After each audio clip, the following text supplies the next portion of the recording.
मैंने कहा कि मैं ब्रह्मा विष्णु महेश में भरोसा नहीं रखता। मैं ये कह रहा हूँ कि क्या कि तीनों गंदे आदमी थे? मैंने कहा क्या? मैं ये कह रहा हूँ क्या कि गंदे आदमी थे? मैं इनमें भरोसा नहीं करता। अच्छे थे बुरे थे तुम जानो यार।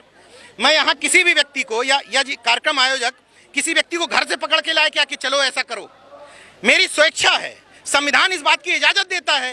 पंथ निरपेक्ष जो प्रस्तावना में शब्द लिखा है, धर्मनिरपेक्ष देश का जो स्वरूप बना है, उसका असली मकसद है कि कोई भी किसी पूजा पद्धति में इस्तेमाल करे। जैसे कोई व्यक्ति घंटा हिलाता है, मैं कहाँ कह रहा हूँ यार तुम गलत कर रहे हो, हिलाओ ना, हमें कहाँ तकलीफ है, हम नहीं हिलाएंगे, हम तो ये कह रहे हैं तुम पाखंड करो ना यार। हम कहाँ तुमसे कह रहे हैं कि तुम पाखंड बंद कर दो। हम केवल खुद को कह रहे हैं कि हम पाखंड नहीं करेंगे।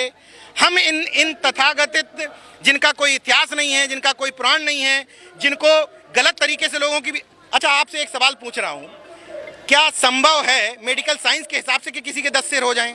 संभव है क्या? कोई तर्क के साथ मुझे समझा दे, मैं भी मान लूंगा। जो कहते हैं कि सरस्वती ज्ञान की देवी थी, मैं कहाँ कह रहा हूँ, मैं सरस्वती को गलत नहीं कह रहा हूँ।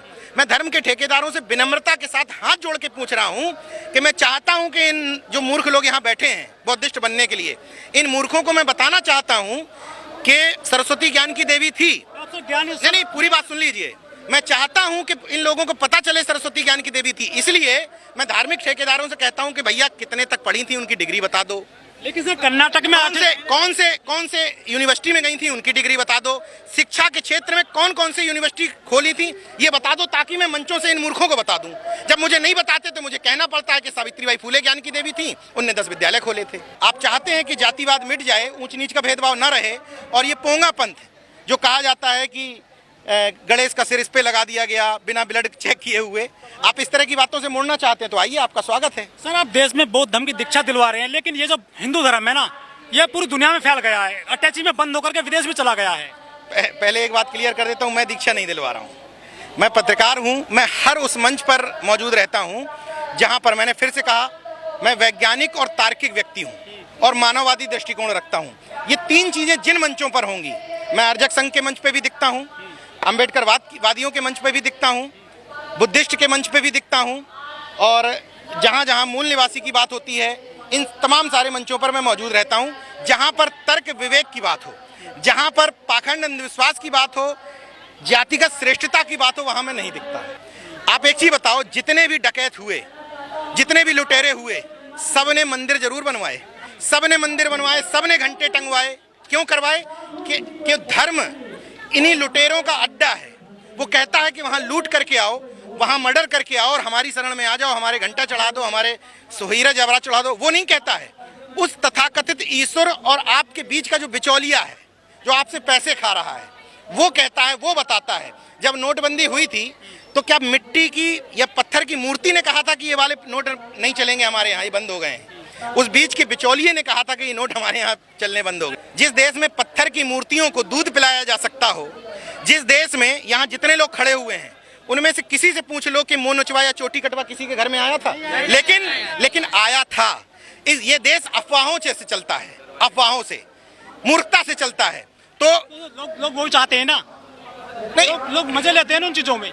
ऐसे वोट दिया जा रहा है उनको। यही मैं कहना चाह रहा हूँ कि लोग अगर तुम्हारी चीजों पे मजे ले रहे हैं तो क्यों परेशान हो के लोग बौद्धिस्ट बने जा रहे हैं? अगर मजे ले रहे हैं तुम्हारी तरफ, तो फिर इस तरफ आने में इतना तुम्हें परेशानी क्यों है? FIR दर्ज क्यों करवाते हो? भावनाएं तुम्हारी आहत हो रही हैं, उसके मुकदमे दर्ज क्यों करवाते हो अगर लोग तुम्हारी तरफ खड़े हैं? लेकिन सर, मोदी जी तो हिंदू धर्म को मजबूत कर रहे हैं देश में। मैं भी मजबूत करना चाहता हूँ। मैं चाहता हूँ कि मैं गर्व से कहूँ कि मैं हिंदू हूँ। मैं चाहता हूँ ये कहना, राष्ट्र बनेगा। मैं चाहता हूँ ये कहना। लेकिन जब मुझे पता चलता है कि तमिलनाडु में गैर ब्राह्मण पुजारी बनाए जा रहे थे तो ब्राह्मणों ने सुप्रीम कोर्ट, हाई कोर्ट में रिट कर दी, तो मुझे लगता है कि इसका मतलब मैं साला गर्व से नहीं कह सकता कि मैं हिंदू हूँ। जब मुझसे कहा जाता है कि तुम जनेऊ नहीं पहन सकते, ये जनेऊ पहन सकता है, तो मैं कैसे गर्व से कह दूं कि मैं हिंदू हूँ? मैं कहना चाहता हूँ, लेकिन मुझे जब पता चलता है कि धर्म के संगठन OBC SC आरक्षण का विरोध करते हैं और हमारे व्यक्ति को सिर्फ इस आधार पर पीट देते हैं कि वो अम्बेडकर जयंती मना रहा है, तो मैं कहना भी चाहता हूं, तो कैसे कह दूं मैं गर्व से हिंदू हूं?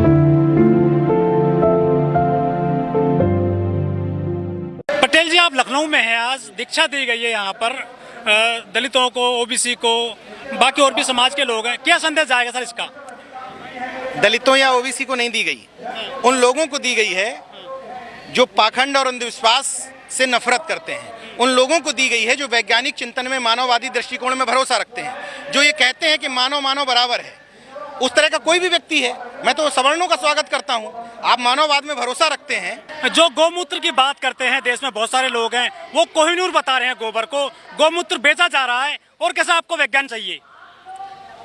विज्ञान, मैं सिर्फ इतना पूछना चाहता हूं, करोड़पति बन गए गौमूत्र बेच मैं करके। सिर्फ इतना पूछना चाहता हूं रामदेव जैसे लोगों से या गौमूत्र रखने वाले लोगों से कि जब बीमार होते हैं खुद रामदेव, तो जब एडमिट होते हो तो उस समय आयुर्वेदिक का इलाज क्यों नहीं करवाते हो? उस समय वैज्ञानिक मशीनों का इस्तेमाल क्यों करते हो? एम्स में एडमिट होने क्यों जाते हो? जितने भी लोग चले गए थे उनके। जितने भी हमेशा जाते हैं, जितने भी लोग जो कहते हैं कि गाय गंगा गोबर गौमूत्र से सब ठीक हो जाएगा, पीजीआई में जितने एडमिट लोग हैं उनसे जाके पूछो कि पाखंड पे भरोसा करते हो कि नहीं, सब पाखंडी होंगे लाइन से। लेकिन नीरज जी, हमारे नोएडा में एक बिल्डिंग गिराई गई थी अभी 28 तारीख को, 28 अगस्त को, ट्विन टावर। मैं वहाँ मौजूद था। वहाँ जो मुंबई की जो टीम आई थी उसको गिराने के लिए, एक्सप्लोसिव, उसने पहले पूजा पाठ करी। पूजा पाठ कहीं ना कहीं तो फिर तो प्रसिद्ध तो है ना, उसमें बेशक बारूद लगाया गया था, लेकिन पूजा पाठ सबसे पहले की गई। सर, किसी भी देश काल परिस्थिति में हमेशा तार्किक लोगों की संख्या कम रही है।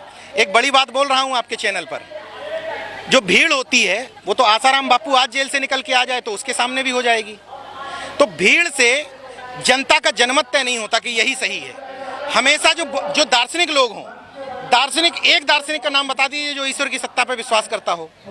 तथागत दार्शनिक थे, कहते थे कि कोई ईश्वर नहीं है, थे। जितने भी दार्शनिक हुए, अरस्तु हुए, प्लेटो हुए, जिन्होंने देश को, सामाजिक को बदलने का काम किया, ज्योतिबा फूले से लेके बाबा साहब, सब ये क्यों कहते थे कि ईश्वर की कोई सत्ता नहीं है? उसकी वजह है कि देखिए, असली बुद्धिस्ट होना, ये केवल नमो बुद्धाय वाला नहीं, असली बुद्धिस्ट होना और असली नास्तिक होना कितना कठिन है। आप पत्रकार हैं, किसी भी नजदीक के थाने में चले जाइए, पूरा लिस्ट उठा के देखिए कि उनमें से एक भी रेपिस्ट आपको ऐसा मिल जाए जो ईश्वर की सत्ता में भरोसा ना करता हो, मैं आज से ही किसी भी मंच पे जाना बंद कर दूंगा। क्या नास्तिक रेपिस्ट हो सकता है? क्या सच्चा बौद्धिस्ट मर्डरर हो सकता है? किसी थाने की लिस्ट में बता दो मुझे कि कभी कोई बौद्धिस्ट या कोई नास्तिक आपको मर्डरर मिला हो या रेपिस्ट मिला हो। नहीं हो सकता, क्योंकि एक पायदान ऊपर की चीज है। ईश्वर को मानना कायरों का काम है। हम गुनाह करके आए और सब कुछ ईश्वर पर छोड़ दें। नीरज जी, आप जो हिंदू धर्म को बहुत टारगेट करते हो, बाकी और भी बहुत सारे धर्म है, पाखंड उनमें भी है, ऐसा क्यों? जहां जो बहुसंख्यक होता है और जिसमें आप अगर देखें तो मैं सबसे ज्यादा कुर्मी समाज के नेताओं को टारगेट करता हूं। ये गौर किया आपने? जो व्यक्ति जिसमें जन्म लेता है, पहली जिम्मेदारी है कि गंदगी वहीं साफ करो। एक रीजन। दूसरी बात, इस पूरे पंडाल में जितने भी लोग आए हैं उनमें लोग 99% एक विशेष धर्म को मानने वाले हैं। तो जो उस विशेष धर्म के माध्यम से पाखंड कर रहे हैं, पहले वहां से बाहर निकाला जाए।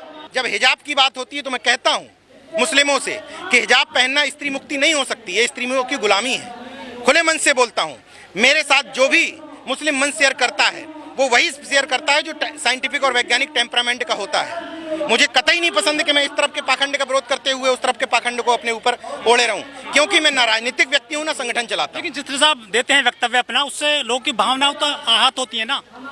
जैसे मैंने कहा कि मैं ब्रह्मा विष्णु महेश में भरोसा नहीं रखता, इससे भावना कैसे आहत हो सकती है? आप किसी के भगवान को जो निशाने पे ले रहे हैं। अरे मैं कह रहा हूं कि मेरी आस्था नहीं है, मैं तुमसे कहां कह रहा हूं कि तुम भी ना रखो।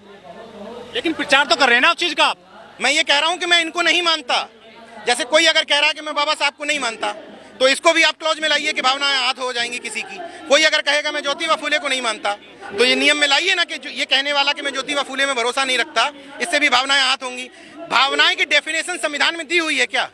भावनाएं कैसे तय होंगी कि किसकी भावनाएं आहत हो रही हैं, नहीं हो रही हैं? मेरी भी भावनाएं आहत हो जाती हैं जब कोई किसी दलित बेटी के साथ रेप करता है, तो उस भावनाओं का क्या? उन भावनाओं का क्या जब रात में शव जला दिया जाता है? उन भावनाओं का क्या जब मेरे भाइयों को एनएफएस कह करके प्रोफेसर नहीं बनने दिया जाता? उन भावनाओं का क्या जब मेरे घर के बच्चों को लेटरल एंट्री के माध्यम से बाहर कर दिया जाता है? भावनाएं कौन डिसाइड करेगा? क्या संविधान ने डिसाइड की? ये तथाकथित धार्मिक ठेकेदार जो धर्म के हिसाब से इस देश को चलाना चाहते हैं, मैं उसका विरोधी हूं। और उस विरोध करने के लिए किसी की भावनाएं आहत हो जाए, मैं कुछ नहीं कह सकता। मैं आपसे पूछना चाहता हूं, आप पत्रकार हैं, अगर मैं एक आपको आकृति बताऊं कि चोटी, ठीक है, गले में माला, कंठी, और मंदिर में कोई बड़ा टीका कोई मंदिर में जा रहा है तो क्या कहोगे आप? कौन है वो व्यक्ति? पुजारी है, ब्राह्मण है। पुजारी। हिंदू क्यों नहीं कहोगे? आप ही बताओ, क्यों नहीं कहोगे हिंदू? इसलिए ये ब्राह्मण धर्म है, हिंदू धर्म नहीं है। अगर आप उसको हिंदू बोलते तो हम भी हिंदू बोल देते। अगर मैं आपको ये बताऊं कि मस्जिद, टोपी और कुरान, तो आप क्या कहोगे? मौलवी है। क्या कहोगे? मुस्लिम। वहां मुस्लिम है, यहाँ ब्राह्मण है। फिर इसलिए मैं कहता हूं कि ये ब्राह्मणों के एक जाति को फैसिलिटेट करने के लिए बनाया गया हुआ धर्म है, जहां जन्म से लेकर मृत्यु तक ये व्यवस्था की गई है कि इस समाज को रोजी रोटी की जुगाड़ हो सके।